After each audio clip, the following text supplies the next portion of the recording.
Hi everyone, I'm Alex Pryor, Chief Conductor of the Edmonton Symphony Orchestra, and this is Megan Evans, Associate Principal Horn of the Edmonton Symphony Orchestra.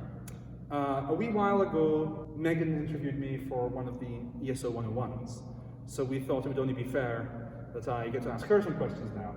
I'm nervous though. Oh, don't be nervous, I've got them all very carefully planned out here. Okay. Can we start with just hearing a little bit about where you grew up and whether or not your family was musical and what brought you to music and the horn specifically? My family is medium musical. I grew up in Vancouver at British Columbia, and I started the horn in high school, and I went to university at McGill University, did my undergrad and my master's there, and came to Edmonton. What was it about the horn that drew you to it? That's an interesting question. I don't even know if I've ever told you this actually. I'm not sure, because it's such a difficult instrument to play, right? Like it's a great risk-reward ratio on the horn. Right. It's beautiful, but it's Yeah, so hard. I wish I had such a noble reason for choosing it. When I was in band in high school, I said I wanted to play the trumpet because it was loud, and they said, we have too many trumpets, you have to play the horn. Oh. So I did. What's your favorite thing about being a professional musician? The opportunity to meet really incredible people and play with really amazing colleagues and make music together. I could never be a musician, a piano player who plays alone. To me, it's all about making music with people, like-minded individuals. So Yeah. to me, it's incredible music, but it's also incredible people. What about some of your non-musical hobbies and skills and favorite things to do? I train and run marathons, or I'm training for a marathon, but I Just did a half one, right? just ran a half marathon. I'm doing curling at this time, but no curling now, but normally curling. I have to walk my dog and work out. And you have the best dog. I do. You I do have have the best dog. It's the Yeah, best dog. so, Yeah, and may I reveal that you're a Dungeons and Dragons? That's You right. didn't mention that. That is a key hobby that I'm partaking in right now, yes. Who are your horn heroes and why?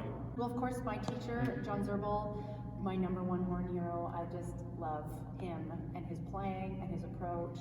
He was very brave, horn player, and I know you love that. Yeah, That's I do. your favorite thing, but We remember what Beethoven said about a missed note just is of no consequences. Yeah. No consequence, but performance without spirit, without character is unforgivable. So Yeah, clearly yeah. he was of that mind. Yeah. Although you have told me that he also doesn't. he doesn't miss notes notes, either. so it's That's the never way. there. Yeah, you just have to be brave and play perfectly too. Of course, I admire Aline's playing so much. That's our principal horn, Aline Hackelman. She has taught me so much about, playing beautifully, phrasing. We work so well together. I just love working with her. What's that dynamic like? That first and second or associate principal? Oh, it's fantastic. I couldn't be luckier. She's my dear friend. We play great together. We've never fought in how many years? How many years? Like 11 years. a 12 decade years, yeah. plus? So, it's great. That's amazing. Yeah. What do you think is the role of our orchestra in this community, of orchestras in society, of music in the world? What do you think it does or can do at its best, or worst, I suppose? Let's go for best. Okay. I think that the symphony orchestra, to me, is an incredible vehicle for connectiveness. I don't think there's anything that is better than people gathering to experience something together, especially something as powerful as a concert. So when you gather with a hall full of people and you're all experiencing the same brief moment of time, never to be recreated, Gone, right? it's gone. It's ephemeral moment, right? So every person in the hall is then connected by this one moment. And to me, there's nothing better.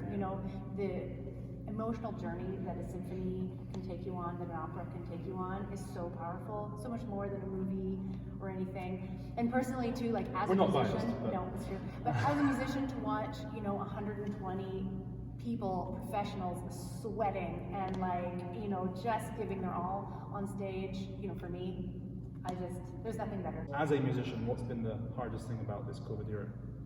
I miss gathering with my friends and colleagues and making music. I've had opportunities to make music with you and and with you, and you know, also we did some things together. So Yeah, mostly us. that's been We're a great. cohort, yeah. But yeah, I mean, I miss playing in a symphony. I miss hearing a symphony. I miss seeing music. I mean, gosh, I could go on for that, but Yeah, it's a good job we became a cohort. What's your favorite thing about country music, and why is it the joint best musical style? This is a trick question because Alex and I are the only country music fans that we know, pretty much. So, what is there not to love? What is there not to love? real, That's the correct answer. like- Yeah. Because of the nature of these 101s, they often have these like little quick fire questions. So I have just one. Okay, What's your favorite Mahler symphony and why? 2, and it's the best. That's a good reason. Yeah. Because it makes me like weep Yeah. every time. 2 is one of my top 10. Oh, really? Yeah. Yeah, okay. Definitely in the top That's 10. great. Yeah, two's great. Yeah. I do miss so much just being able to hear, you know, a big Mahler Yeah. symphony live. Me neither. We will get back there. I hope so. I hope this helps our dear audience just get to know you a tiny bit better. Megan is a phenomenal musician and colleague and sport as well, and it's been a pleasure to get to know her playing over the last 5 years, I suppose, 6 years, and we've become very good friends over the last year. I look forward to when you all can hear her online again, but more importantly, in person back at the Winspear, it'll happen. So thank you very much, Megan, for these questions and answers. Thanks, Alex.